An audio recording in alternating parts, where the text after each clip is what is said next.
تو سب سے پہلے جو ہم ٹاپ سٹوری شامل کرنے جا رہے ہیں اس کے بارے میں آپ کو بتائیں گے. صدر مملکت آصف علی زرداری متحدہ عرب امارات کے 4 روزہ سرکاری دورے پر ابوظہبی پہنچ گئے ہیں اور متحدہ عرب امارات کے وزیر انصاف نے صدر مملکت کا استقبال کیا. صدر کے ہمراہ خاتون اول آصفہ بھٹو زرداری اور وفاقی وزیر داخلہ محسن نقوی بھی موجود ہیں. صدر مملکت کا دورہ 29 جنوری تک جاری رہے گا، جس دوران وہ یو اے ای کی قیادت سے 2 طرفہ تعلقات کے تمام پہلوؤں کا جائزہ لیں گے. بالکل ایسا ہی ہے. جو ملاقاتیں ہیں اس میں تجارت، اقتصادی شراکت داری، دفاع، سلامتی، عوامی روابط کے فروغ پر بھی بڑا مائکروسکوپک جو ہے وہ غور کیا جائے گا، تبادلہ خیال کیا جائے گا. اور یہ اب دیکھنا یہ ہے کیونکہ زرداری صاحب کی اگر بات کی جائے تو مڈل ایسٹ کے اندر ان کے اچھے خاصے تعلقات ہیں اور کچھ انویسٹمنٹس بھی بتائی جاتی ہیں کہ وہ ملکی سطح پر ہونے والی ہیں، تو یہ بھی ایک خوشائن چیز ہے. پھر آپ نے دیکھا تھا کہ امراتی جو شیخ ہیں نہیان وہ بھی پاکستان آئے تھے اور پاکستان آنے کے بعد شہباز شریف صاحب سے ملاقات ہوئی، صدر صاحب سے ملاقات ہوئی. اب ایسا لگ رہا ہے کہ مڈل ایسٹ کی قربتیں پاکستان کے ساتھ دوبارہ بڑھ گئی ہیں، اکنامک ٹائز ہو چکے ہیں، ویزا پالیسی ریوائیو کر دی گئی ہے. ابھی مجھے یہ پتہ چل رہا ہے، I'm not wrong کوٹ کر رہا ہوں نمبر، اگر نمبر غلط تو ٹھیک ہے لیکن خبر درست ہے، 8 لاکھ کے قریب ویزے لگنے ہیں خاص طور پر دبئی کے لیے اور مڈل ایسٹ کے لیے کہ نئی ملازمتیں اور جابز جو ہیں وہ پرووائڈ کی جا رہی ہیں پاکستانیوں کو. اچھا، یہ بڑی زبردست خبر ہے. یہ تو بہت اچھی بات ہے اور ان تمام لوگوں کے لیے بھی اچھی خبر ہے جن کے ویزا رکے ہوئے تھے، جو ان کے ویزا ریجیکٹ ہو گئے تھے اور ہمیں لگ رہا تھا کہ اب دبئی جانا بڑا امپاسبل سا ہو گیا ہے، لیکن جو ہے یہ بہت اچھی خبر سنائی بلال کہ یہ سب چیزیں بحال ہو گئی، بلکہ جابز بھی ہیں پاکستانیوں کے لیے. بالکل ایسا ہی. اچھا ایک اور بری خبر ہے، بری کہیں اچھی کہیں لیکن ہوا تو غلط ہے. ایم کیو ایم پاکستان کے رہنما خوب گرج برس رہے تھے اور سانحہ گل پلازا کے اوپر ہم نے دیکھا تھا کہ وہ کافی گرما گرمی ہوئی. افشین آپ یہاں پر نہیں تھی، ایک بہت بڑا سانحہ ہوا گل پلازا کا، ہم نے باقاعدہ اس پر رپورٹ کیا، چیزیں رکھی سامنے. گورنر سندھ کامران ٹیسوری نے ایک بڑا بہترین جملہ کہا جس کو آئی پرسنلی اپریشیٹ کہ اگر کوئی اتنے بڑے عہدے پر عوامی عہدے پر یہ عوامی سطح پر جا کر بات کر رہا ہے نا، سو وچ از گڈ. دیر آئے تھے درست آئے، لیکن کچھ لوگوں کے لیے کہ بڑی دیر کر دی مہربان تھے، وہ تو ابھی تک آ ہی نہیں رہے جو سندھ حکومت والے ہیں نا. ٹیسوری صاحب نے کہا کہ ہمیں تالیاں نہیں، ہمیں گالیاں دو. ہمیں تالیاں نہیں چاہیے کہ ہم نے کام کیا ہے تو ہمیں تالیاں بجائے، ہمارا یہ فرض ہے اور یہ آپ کا حق ہے. ہمیں گالیاں دو تاکہ ہم انسان کے بچے بنے، سدھریں. اس کے بعد پھر وزیر اعلیٰ صاحب آتے ہیں، وہ 18ویں ترمیم پہ بات کرتے ہیں. ایک جنگ چھڑ گئی ہے. آج صبح سویرے ہوا کچھ یوں کہ ایم کیو پاکستان کے اہم وزراء، ایک تو مصطفیٰ کمال صاحب نظر آ رہے ہیں آپ کو، دوسری طرف ایم این ایز کے اندر آپ کے پاس حسان صابر ہیں، پھر اس کے بعد آپ کے پاس ڈاکٹر فاروق ستار ہیں، اور پھر اگر اپوزیشن لیڈر سندھ اسمبلی کہہ لیں تو علی خورشیدی ہیں. ان تمام لیڈران سے سیکیورٹی اچانک واپس لے لی گئی ہے. اچھا، اس کی کیا وجہ ہوئی؟ سورسز یہ بتا رہے ہیں کہ وفاقی وزیر خالد مقبول صدیقی، فاروق ستار، مصطفیٰ کمال، انیس قائم خانی کی سیکیورٹی واپس لی گئی ہے. اس کے علاوہ سندھ اسمبلی کے جو اپوزیشن لیڈر علی خورشیدی، ان کی سیکیورٹی بھی واپس لی گئی ہے. جتنے بھی اراکین لیڈر ہیں سیکیورٹی ہٹائے جانے پر تشویش کا اظہار تو کر رہے ہیں. آج شام کو 4 بجے یعنی کہ آج کے دن 4 بجے ایک بڑی امپورٹنٹ جو ہے وہ پریس کانفرنس ہونے جا رہی ہے جس کے اوپر they gonna discuss the consequences which government or maybe People's Party will face. تو انہیں سیکیورٹی واپس بلانے کی وجہ نہیں بتائی گئی ہے. اچھا یہاں پر بتایا جا رہا ہے کہ ایم کیو ایم نے بتایا ہے کہ انہیں سیکیورٹی واپس بلائے جانے کی وجہ جو ہے وہ نہیں بتائی گئی، لیکن ممکنہ طور پر یہ وجہ سامنے آ سکتی ہے کہ جو سانحہ گل پلازا پر انہوں نے تنقید کی ہے اس کی وجہ سے یہ سب ہوا ہوگا، کیونکہ یہاں پر لوگ تنقید برداشت ہی نہیں کر سکتے نا. مطلب وہ چاہتے ہیں کہ سب اچھا ہو، کہ گردان کرتے رہیں، چاہے کراچی جل رہا ہے، کراچی ختم ہو رہا ہے، کراچی کی سڑکیں کھلی ہوئی ہیں، لیکن ہم اس پہ تنقید نہیں کر سکتے. مطلب آپ تنقید برائے اصلاح بھی کرتے ہیں نا، تو کچھ لوگ تنقید برائے تنقید کرتے ہیں. ایون یہاں پہ تو تنقید برائے اصلاح بھی جو ہے نا برداشت نہیں ہو رہی ہے. اور دوسری بات، میری بڑی پیاری سی بہن ہے، بہت اچھی صحافی ہیں، بہت اچھی اینکر ہیں، کرن ناز صاحبہ، اور وہ ایک بڑا اچھا ایک پروگرام کنڈکٹ کرتی ہیں. کل کے روز غالباً ڈپٹی میئر سلمان مراد عبداللہ ان کے پروگرام میں بیٹھے ہوئے، ذرا سا سوال کیا کیا، حضور والا برا مان کر پروگرام چھوڑ کر چلے گئے. مطلب اتنا بھی برداشت نہیں ہے اس وقت کہ آپ تنقید کرتے ہیں تو تنقید کے بعد وہ آواز آتی ہے کہ دیکھیں بات سنیں، انسان کے بچے بن جائیں. ایک آواز آتی ہے، غیب سے آواز آتی ہے کان میں، دیکھیں اس سے زیادہ آپ لمٹ کراس نہیں کریں، اس سے زیادہ آپ سوال نہیں کریں. مطلب you can not even ask a question for the sake of your motherland, for the sake of Karachi. آپ سوال ہی نہیں کر سکتے. سوال کرنا تو ہمارا حق ہے, اور کیا, اخلاقیات کے دائرے میں ہم سوال کریں. بس مجھے لگ رہا ہے بلال کہ نا اب صحافیوں پہ بھی پابندی, کوئی بل آنے والا ہے اور صحافیوں پہ پابندی لگ جائے گی کہ اب کوئی سوال نہیں کیا جائے گا. بل ہیں بھائی, بڑے سارے ادارے ایکٹیو ہوئے ہیں, بہت اچھا کام کر رہے ہیں ادارے, لیکن اگر کسی کی ایما پر کچھ ہوتا ہے تو وہ میں اس کی مذمت کرتا ہوں, لیکن اگر بغیر وہ ٹرانسپیرنسی کے ساتھ کام کر رہے ہیں which I love to appreciate, لیکن ہوتا ہے, فیس کرنا پڑا صحافیوں کو بھی. صحیح. اچھا, متحدہ رہنما نے کہا ہے کہ وہ سانحہ گل پلازا پر سوالات اٹھاتے رہیں گے, اور اس صورتحال میں ایم رہنماؤں نے ہنگامی پریس کانفرنس طلب کی, جو آپ نے بتایا کہ 4 بجے ہوگی آج.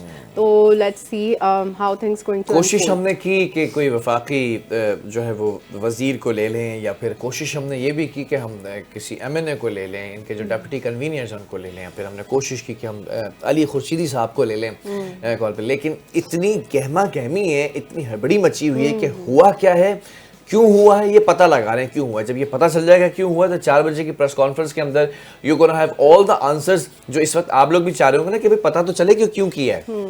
ہو گیا ہے, لیکن ڈیپ ڈاؤن اگر اس کے ہونے کے بعد اگر رزلٹ پازیٹیو نہیں آتا, مطلب ایم نے اگر یہ انسٹانس اٹھایا ہے, یہ اسٹیپ لیا ہے, اس کا ریئیکشن یہ آیا ہے کہ سیکورٹی لے لیے, اس کے بعد معاملہ دوسری طرف اگر جنگ چلی جاتی ہے, یعنی کہ ایم ورسز پیپلز پارٹی ہو جاتی ہے, تو پھر ہمیں منظور نہیں ہے یہ چینج. لیکن اگر ایم ورسز پیپلز پارٹی نہیں ہوتا اور ساتھ ساتھ ہم دیکھتے ہیں کہ بیڈ گورننس ورسز گل پلازا انسیڈنٹ ہوتا ہے, تو پھر ہمیں یہ منظور ہے. صحیح. بہرحال چلیں دیکھتے ہیں کہ آج کی پریس کانفرنس میں کیا مدعا اٹھانے جا رہے ہیں اور کس طرح سے چیزیں انفولڈ ہونے جا رہی ہیں. نیکسٹ ٹاپ سٹوری کی جانب چلیں گے اور بات کریں گے رحیم یار خان میں چھوٹو کوش ڈکیت کی, جس نے 21 ساتھیوں سمیت پولیس کے سامنے سرنڈر کر دیا. تو یہ اچھی بات ہوئی. خیر, ڈی پی او رحیم یار خان کے مطابق جو چھوٹو کوش کے سر کی قیمت ہے وہ 25 لاکھ روپے مقرر تھی. تو ڈی پی او عرفان علی سمو نے بتایا کہ مجموعی طور پر 106 ڈاکو ہتھیار ڈال چکے ہیں. سرنڈر کرنے والے ڈاکو میں 25 لاکھ 1 کروڑ روپے تک سر کی قیمت مقرر تھی. چلیں جی, حکومت کے پیسے بچ گئے. حکومت کے یہ پیسے تب نہیں بچتے اگر آپ میں سے اور مجھ میں سے کوئی بتا دیتا کہ فلاں جگہ پر یہ چھوٹو کوش جو ڈکیت ہے وہ بیٹھا ہوا ہے, وہ وہاں پر موجود ہے. تو خیر, حکومت کے پیسے بچانے کے لیے بھی شکریہ, سرنڈر کرنے کے لیے بھی شکریہ, اور اب حکومتی ایک احاطے اور دائرے کار میں آ چکے ہیں. تو اب دیکھا جائے گا کہ لیگل ایسپیکٹس کیا ہوتے ہیں, قانونی طور طریقے کیا ہوتے ہیں, انہیں قانونی پیچیدگیوں کا سامنا تو کرنا پڑے گا نا. ایگزیکٹلی. تو نیکسٹ ٹاپ سٹوری کی جانب چلیں گے اور بتائیں گے کہ بھئی فرانس میں 15 سال سے جو کم عمر بچے ہیں ان کے لیے سوشل میڈیا کے استعمال پر پابندی کا بل منظور کر لیا. یہ بہت اچھا اقدام ہے کہ چھوٹے بچوں کو موبائل اور یہ گیجٹس نہیں دینا چاہیے, وہ پھر ان کی جو فزیکل ایکٹیویٹیز ہیں وہ کم ہو جاتی ہیں. تو فرانس کے ایوان زیری سے منظوری کے بعد بل کی سینٹ سے بھی منظوری درکار ہوگی, اور خبر ایجنسی کے مطابق اقدام آن لائن ہراسانی اور ذہنی صحت کو بڑھتے خطرات کے پیش نظر اٹھایا گیا ہے. دیکھیں, ایک چیز ہے, میں ذرا پہلے خبر کمپلیٹ کر لوں پھر میں آپ کو بتاتا ہوں. آج فرانس کی قومی اسمبلی کے اندر 15 سال سے کم عمر بچوں کے سوشل میڈیا استعمال پر پابندی کا بل پیش کیا گیا, جس میں کم عمر بچوں کے لیے سوشل میڈیا پلیٹ فارمز استعمال پر پابندی کی تجویز شامل تھی. بل میں مڈل اسکولز میں اسمارٹ فونز کے استعمال پر پابندی, ہائی اسکولز تک بڑھانے کی تجویز بھی شامل تھی. بل میں سوشل میڈیا استعمال کو کم عمر بچوں میں ذہنی صحت کے مسائل میں اضافے کا سبب بتایا گیا. میکرون جو صدر ہیں فرانسیسی, انہوں نے نوجوانوں کے اندر بڑھتے تشدد کے رجحانات کا ایک سبب سوشل میڈیا کو قرار دیا, اور وہ آسٹریلیا کی طرح فرانس میں بھی کم عمر بچوں کے سوشل میڈیا استعمال پر پابندی لگانے کے خواہاں ہیں. Now let me tell you one thing Afshin, کل کے روز میں نے خبر پڑھی جو کہ بری طرح وائرل ہو گئی. وہ خبر لوگوں کو لگا شاید it's happening in Pakistan, but not it's happening in Pakistan, بلکہ UAE کے اندر ایک بل پاس کیا گیا ہے. اس کے اندر یہ ہے کہ والدین کو مورث کردار ٹھہرایا جائے گا اگر سوشل میڈیا پر اکاؤنٹ ہوتا ہے آپ کے بچے کا, اور اگر آپ کا بچہ کسی غلط ویب سائٹ کی طرف جو ہے وہ انٹر کرتا ہوا پایا گیا. یہ پورا بل بنا دیا, مانیٹرنگ ہو رہی ہے UAE کے اندر. ابھی آپ نے دیکھا کہ فرانس کے صدر نے بھی کہا کہ یہ بل پاس ہو گیا ہے, اور وجہ کس کو بنایا کہ آسٹریلیا میں بھی ہوا ہے pass, so we gonna do that as well in our country. تو یہاں پر بھی کریں گے, فرانس, آسٹریلیا, اور آپ UAE کی بات کریں. بلکہ میں آپ کو ایک بہت بڑی ایک بریکنگ نیوز دے رہا ہوں, جو غلاظت سے بھری ویب سائٹس ہیں نا, جی آپ جب اس کے اوپر انٹر کرتے ہیں پراکسیز لگا کے اور بار کوڈ توڑنے کی جو اپلیکیشنز ہیں ان کو لگا کر, تو سب سے پہلے اس وی پی این کے بعد بھی نا وہ آپ سے ایک چیز پوچھتا ہے کہ آر یو 18+ اور ناٹ.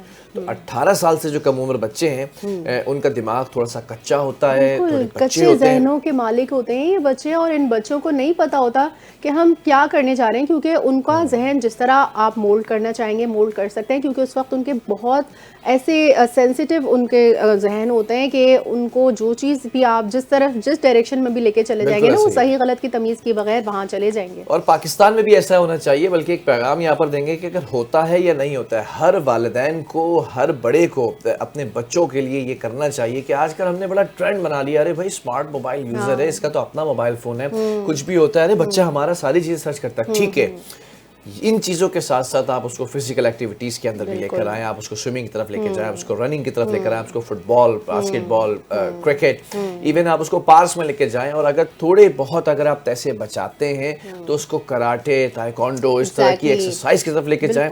آپ دیکھیں گے ایک بہت اچھا بچہ آپ پیدا کر کے بڑا کریں گے, شیر کا بچہ بنے گا, بالکل اسٹرانگ ہوگا وہ بچہ ایسا نہیں ہوگا کہ پوٹیٹو کاؤچ بن کے بیٹھا ہوا ہے. اور واہ واہ واہ واہ, کیا ورڈ بولا, ہاں کاؤچ پوٹیٹو ہے بیسکلی وہ, کہ آپ بالکل بیٹھے ہیں, کیونکہ ایسے بچوں میں پھر اوبیسٹی بھی ہو جاتی ہے, وہ کولڈ ڈرنکس پی رہے ہیں, دانت خراب ہو جاتے ہیں, چشمے لگ جاتے ہیں. کیا لائف سٹائل ہے نا. تو اب اچھے لائف سٹائل کی طرف دیکھیں, پہلے کیڈٹس میں ڈال دیتے تھے بچوں کو, پھر ان کی وہاں ٹریننگ ہوتی تھی, یہ سب کہاں گیا. allow me one word, کہ اگر میں ایک بات آپ سے شیئر کروں, آپ نے بہت اچھی بات کی جو کاؤچ پوٹیٹو اور پوٹیٹو کاؤچ کا ذکر کیا نا آپ نے. پچھلے ادوار کے اندر جو بادشاہ ہوتے تھے نا, جو سربراہ ہوتے تھے پوری ریاست کے, ان کے بچوں کی بات کر رہا ہوں میں عام بچوں کی بات نہیں کر رہا. عام بچوں کو تو ٹرینڈ ہی بہت مختلف ہوتا تھا, کھیتی باڑیاں بھی ہوتی تھی بادشاہوں کے دور میں, وہ مزدوریاں بھی کرتے تھے. بادشاہ کے شان و شوکت سے رہنے والے بچوں کی بات کر رہا ہوں میں.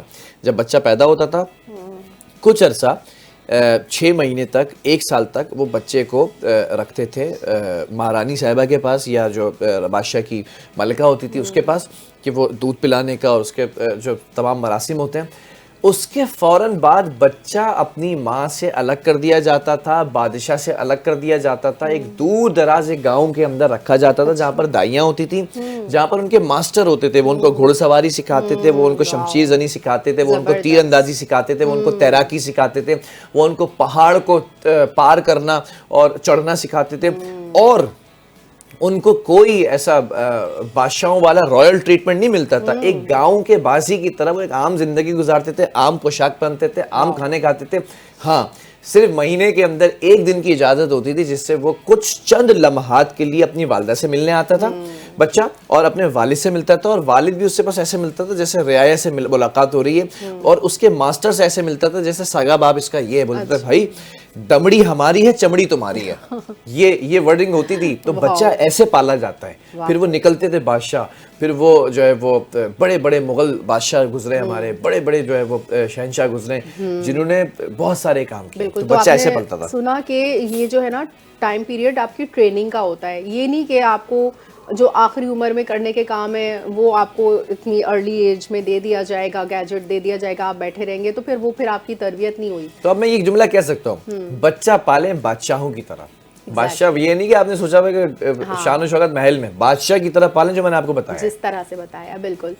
نیکسٹ ٹاپ سٹوری شامل کریں گے. امریکہ میں شدید برفانی طوفان نے نظام زندگی منجمد کر دیا. ارے بھائی سردی نے تو اس دفعہ بہت ہی زیادہ اپنا اثر دکھایا ہے, نہ صرف امریکہ اور دیگر جگہوں پر, یہاں کراچی میں جو حال ہے وہ سب آپ لوگوں نے دیکھ لیا. آپ بھی یہ کہہ رہی تھی کہ یہ کوٹ مجھے آپ کا بہت اچھا لگ رہا ہے. میں نے پوچھا افشین یہ کوٹ تو آپ نے بڑا پیارا پہنا, کہہ رہے ارے بھائی میں زندگی میں کبھی نہیں پہنتی, کراچی کے اندر پہننا پڑ رہا ہے, یہ حیرانی ہے. ہاں واقعی کہ میں نے اٹھا کے مطلب جس دن مجھے ملا تھا اس دن سے اب تک یہ رکھا ہوا ہی تھا. ویسے یہ کراچی کا کوٹ لگ نہیں رہا ہے, یہ باہر کا کوٹ, اور جتنا موٹا ہے نا یہ تو وہ میں سمجھ رہی تھی کبھی کراچی میں پہننے کی نوبت نہیں آئے گی. اللہ کا شکر ہے کہ آپ کو اللہ میاں نے پہننا برتنا نصیب کر دیا, اللہ کا شکر. بہرحال امریکہ کی بات ہو رہی ہے. امریکہ کے اندر شدید برف باری اور طوفان نے نظام زندگی کو بالکل مفلوج کر دیا. برف باری کے باعث 30 افراد ہلاک ہو چکے ہیں. Washington, new York, Texas, Oklahoma اور نیو جرسی سمیت دیگر جو درجنوں ریاستیں ہیں نا, وہاں پر سرد ہوائیں ہیں, شدید برف باری ہے, اور برفانی جو طوفان ہے اس کے باعث 19,000 جو پروازیں ہیں وہ منسوخ ہوئی ہیں. واشنگٹن کے اندر وفاقی وزیر وہ وفاقی جو دفاتر ہیں وہ بھی بند ہو گئے. ایگزیکٹلی. اچھا, ارکنساس سے انگلینڈ تک کے 1 فٹ سے زائد برف پڑ چکی ہے اور شدید خراب موسم کے باعث سڑکیں اور تعلیمی ادارے بند کر دیے گئے. پیٹسبرگ کے شمالی علاقوں میں 20 انچ تک برف ریکارڈ کی گئی. 20 انچ مطلب ہٹاتے گاڑی کا پورا ٹائر دھس جائے. ہاں, درجہ حرارت -31 ڈگری -31 ڈگری, یہاں 31 ہوتے ہیں تو -31 سوچیں. اور کچھ علاقوں میں دہائیوں کی شدید ترین سردی محسوس کی گئی. نیو یارک سٹی میں 8 افراد کی لاشیں کھلے مقامات سے ملی ہیں. وہاں پر ظاہر ہے جو ہوم لیس ہوتے ہیں بیچارے وہ تو اس سردی میں مر گئے ہوں گے. اور بارش اور برفانی طوفان کے باعث 10 لاکھ سے زائد افراد بجلی سے محروم ہیں.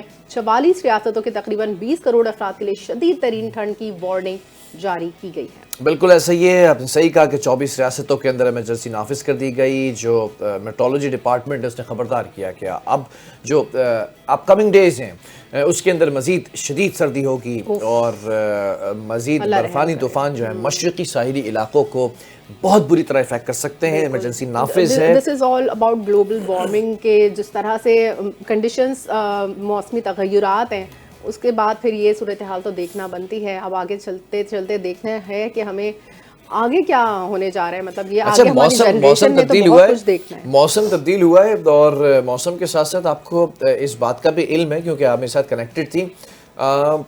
کرکٹ کے اندر بھی ایک بڑی تبدیلی آ رہی ہے. بھائی پاکستانی جو ٹیم ہے اس کا فیوچر نہیں ڈیسائیڈ ہو پا رہا ہے. کل شہباز شریف صاحب کی ملاقات ہوئی ہے, محسن نقوی صاحب نے ملاقات کی ہے, تمام چیزوں سے آگاہ کیا کیونکہ پی سی بی چیئرمین بھی ہے نا وہ, تو پی سی بی چیئرمین ہمارے انہوں نے ملاقات کر کے کچھ اپڈیٹس دی ہیں. ایک بڑا خوبصورت سا ٹویٹ کیا ہے, وہ ٹویٹ بھی میں ڈسکس کروں گا, پہلے خبر پڑھتے ہیں. اچھا جی افشین. اچھا, تو اسپورٹس کی خبر یہ ہے ہمارے پاس کہ پاکستان T20 ورلڈ کپ کھیلے گا یا نہیں. دنیائے کرکٹ کی نظریں وزیر اعظم کے فیصلے پر لگ گئی ہیں, یعنی کہ یہ وزیر اعظم کی اب ثوابدید ہے. تو ورلڈ کپ کے بائیکاٹ یا بھارت کے خلاف میچ نہ کھیلنے کا آپشن ہے ہمارے پاس. تو ورلڈ کپ کے میچز میں سیاہ پٹیاں باندھ کر شرکا جو ہیں وہ اس آپشن پر غور کر سکتے ہیں. وزیر اعظم شہباز شریف اور chairman P C B Mohsin Naqvi کی ملاقات ہوئی ہے اور T20 ورلڈ کپ میں شرکت سے متعلق اہم مشاورت کی گئی ہے. بالکل ایسا ہی ہے. پاکستان کی ورلڈ کپ کے اندر شرکت کرنے یا نہ کرنے کا حتمی فیصلہ وزیر اعظم کریں گے. وزیر اعظم سے ملاقات ہو چکی ہے محسن نقوی صاحب کی اور تمام چیزوں سے آگاہ کر دیا ہے کیونکہ بنگلہ دیش کا ایشو ہوا تھا. بنگلہ دیش جو ہے وہ اس وقت خاصا ناراض نظر آ رہا ہے. پاکستان بھی جو ہے وہ پہلے کہہ چکا تھا. If you remember India Pakistan نہیں آیا تھا تو محسن نقوی صاحب نے اس وقت کہا تھا کہ ہم بھی پاکستان کی ٹیم کو لے کر وہاں انڈیا نہیں جائیں گے. اب یہ والا گیم تھوڑا سا اسٹرانگ ہوگا. اب دیکھنا یہ ہے کہ اونٹ کس کروٹ بیٹھتا ہے. لیکن hats of to the Mohsin Naqvi صاحب کہ محسن نقوی صاحب جیسا پی سی بی چیئرمین ابھی تک ہمیں نہیں ملا جو سینہ تان کے جمع مردی سے پی سی بی کے چیئرمین کے طور پر مقابلہ کر رہے ہوتے ہیں انڈین کرکٹ بورڈ کا بھی اور آئی سی سی کا بھی. بہرحال آگے بڑھتے ہیں اور ایک اور خبر شامل کر دیتے ہیں. جملہ سن لیجئے گا. ہم چاہتے تھے کہ بنگلہ دیش کھیلے اور مکمل سیکیورٹی کی یقین دہانی بھی کرائی تھی. کہا تھا انہیں بھارت میں کوئی مسئلہ نہیں ہوگا. پاکستان بغیر کسی وجہ کے اس معاملے میں مداخلت کر رہا ہے اور بنگلہ دیش کو اکسا رہا ہے. یہ کہہ رہے ہیں بھارتی کرکٹ بورڈ بی سی سی آئی کے نائب صدر Rajiv Shukla. T20 world cup کے حوالے سے بنگلہ دیش کی حمایت کرنے پر پاکستان پر پھٹ پڑے. کیا کہا؟ انہوں نے کہا کہ پاکستان بنگلہ دیش کو گمراہ کرنے کی کوشش کر رہا ہے جو کہ سراسر غلط ہے اور بنگلہ دیش کے نہ کھیلنے کی صورت میں آخری لمحات میں پوری شیڈیول کو تبدیل کرنا بہت مشکل ہے. یہی وجہ ہے کہ اسکاٹ لینڈ کو شامل کیا گیا ہے. بالکل. جو شکلا صاحب ہیں, شکلا صاحب ہن تینوں آرام نہیں ہے, تسی آرام کرو جی. اور اسی جو ہے نا وہ اپنی پالیسی خود بتا دیں گے آپ کو. اور محسن نقوی صاحب ہیں, پی سی بی چیئرمین ہیں. آپ کو کوئی ضرورت نہیں ہے گھبرانے کی. گھبرانا تو دوسرے لوگوں کو چاہیے نا. ہم نے تو صرف یہ بھی ایک قدم بڑھایا ہے. یہ آپ کی کانپے کیوں ٹانگ رہی ہیں, مطلب ٹانگیں کیوں کانپ رہی ہیں. بہرحال نیکسٹ ٹاپ سٹوری شامل کریں گے اور موسم کی صورتحال پر بات کریں گے. بھائی بالائی علاقوں میں شمالی علاقوں میں مغربی ہواؤں کا طاقتور سسٹم داخل ہونے سے سردی کی شدت بڑھ گئی.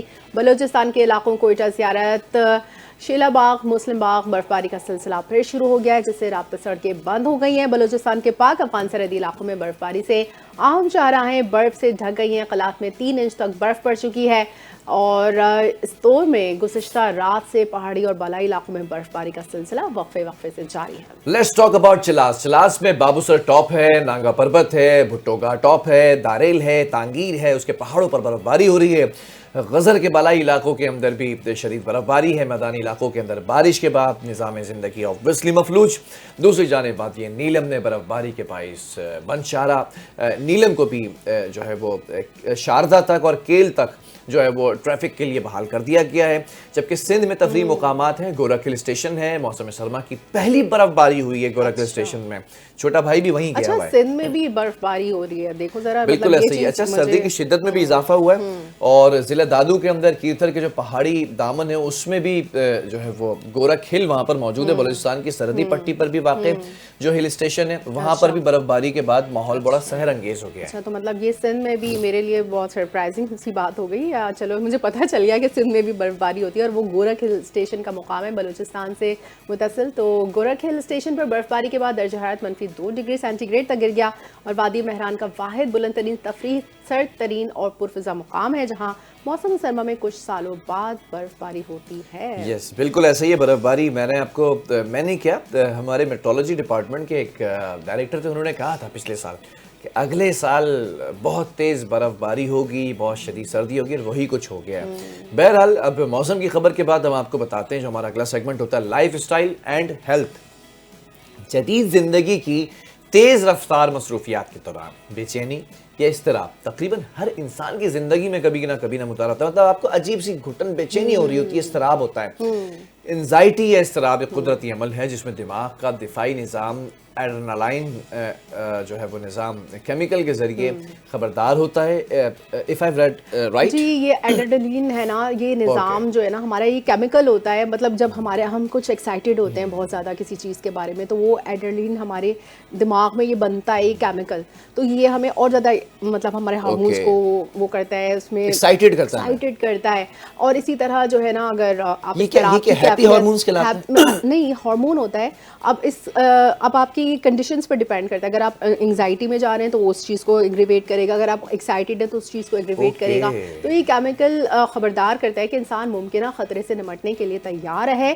یہ حالت عام طور پر اس وقت پیدا ہوتی ہے جب کسی خطرے کا خوف زیادہ دیر تک برقرار ہے، وہ کہتے ہیں ایک فلائٹ اینڈ فائٹ موڈ میں چلا جاتا ہے انسان، تو یہ وہ والا ہوتا ہے، آپ کو الارم کرتا ہے، مطلب آپ کو خطرے سے پہلے ہی نا، مطلب آپ کو وہ مطلب وہ دینے لگتا ہے، الارم دینے لگتا ہے۔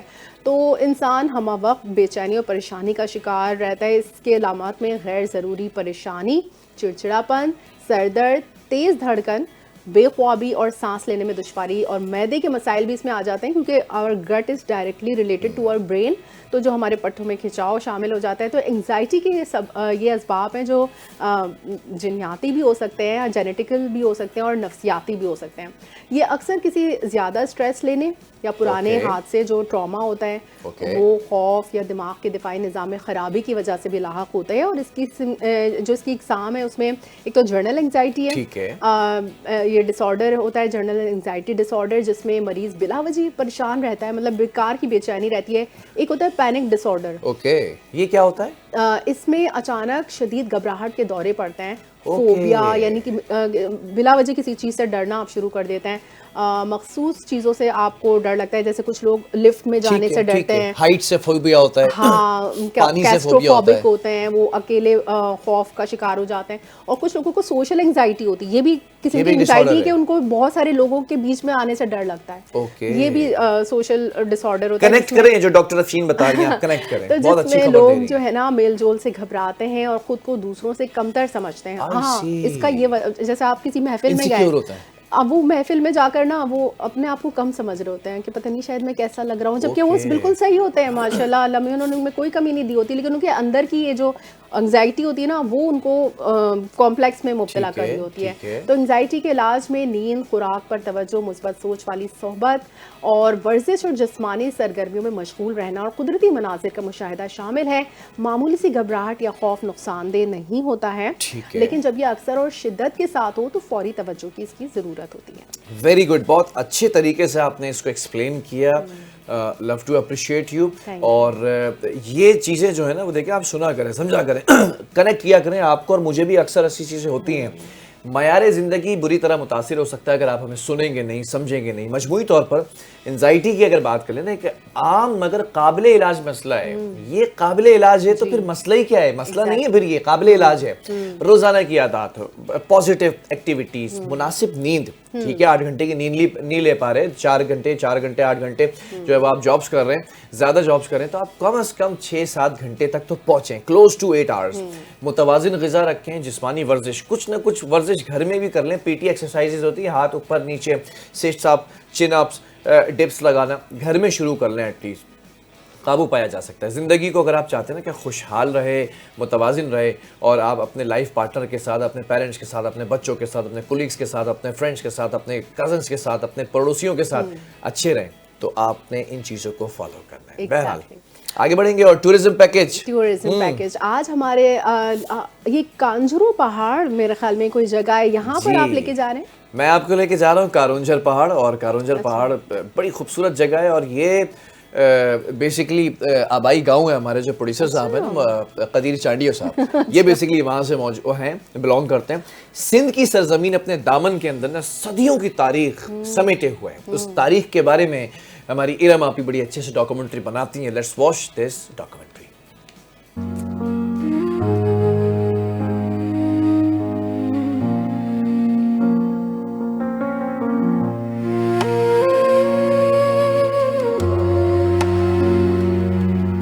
سندھ کی سرزمین اپنے دامن میں صدیوں کی تاریخ, تہذیب اور فطرت کے انمول خزانے سموئے ہوئے ہیں. اسی دھرتی پر واقع تھر پارکر کا خطہ بظاہر خشک اور خاموش ضرور ہے, مگر اس خاموشی میں ایک ایسی گونج پوشیدہ ہے جو وقت, عقیدے اور قدرت کی کہانی سناتی ہے. اس کہانی کا مرکزی کردار کارونجھر پہاڑ ہے. کارونجھر محض ایک پہاڑ نہیں بلکہ تھر کی روح, اس کے لوگوں کی شناخت اور فطرت کے ساتھ صدیوں پرانے رشتے کی علامت ہے. یہ پہاڑ خاموشی سے بدلتے موسم, گزرتے قافلے, عبادت گزاروں کی ریاضت اور تاریخ کے بے شمار نشیب و فراز کا گواہ رہا ہے. تقریباً 3000 فٹ بلند کارونجھر پہاڑ تھر کے صحرائی ماحول میں قدرتی حفاظتی دیوار کی حیثیت رکھتا ہے. ماہرین ماحولیات کے مطابق یہ پہاڑ بارش کے پانی کو جذب کر کے زیر زمین ذخائر کو برقرار رکھتا ہے, جس سے نہ صرف مقامی آبادی بلکہ نباتات اور جنگلی حیات بھی زندہ رہتی ہے. بارشوں کے موسم میں یہی پہاڑ سبز چادر اوڑھ لیتا ہے. اس کے دامن میں قدرتی چشمے بہنے لگتے ہیں, نایاب پودے اگ آتے ہیں, اور پرندوں کی آواز اس ویران خطے میں زندگی کی علامت بن جاتی ہے. اسی لیے مقامی لوگ کارونجھر کو زندگی کا پہاڑ کہتے ہیں. کارونجھر پہاڑ جین مذہب کے ماننے والوں کے لیے ایک مقدس مقام کی حیثیت رکھتا ہے. یہاں موجود قدیم جین مندر اس خطے کی مذہبی اور روحانی تاریخ کا واضح ثبوت ہے. یہ مندر پہاڑ کو تراش کر بنائے, جو اس دور کے فن تعمیر اور فنی مہارت کی اعلیٰ مثال ہے. تاریخی روایات کے مطابق جین سادھو صدیوں قبل یہاں مراقبہ اور ریاضت کیا کرتے تھے, جبکہ آج بھی بھارت اور دنیا کے دیگر حصوں سے زائرین یہاں آ کر اپنی مذہبی جڑوں سے جڑنے کی کوشش کرتے ہیں. تاریخ کے مختلف ادوار میں کارونجھر پہاڑ نے حملہ آور لشکروں کو دیکھا, تجارتی قافلوں کو پناہ دی, اور قحط کے زمانوں میں مقامی آبادی کے لیے سہارا بنا. تھر کی لوک کہانیوں میں کارونجھر کو ایک زندہ ہستی کے طور پر بیان کیا جاتا ہے. کارونجھر کے دامن میں حیاتیاتی تنوع بھی اپنی مثال آپ. یہاں نایاب جڑی بوٹیاں, صحرائی پودے, مور, لومڑی, سانپ اور پرندوں کی کئی اقسام پائی جاتی ہیں. ماہرین کے مطابق یہ پہاڑ تھر کے ماحولیاتی نظام کا دل ہے, اور اگر اسے نقصان پہنچا تو پورے علاقے کا قدرتی توازن متاثر ہو سکتا ہے. کارونجھر پہاڑ ہماری پہچان ہے, اور اس کی حفاظت ہماری مشترکہ ذمہ داری ہے.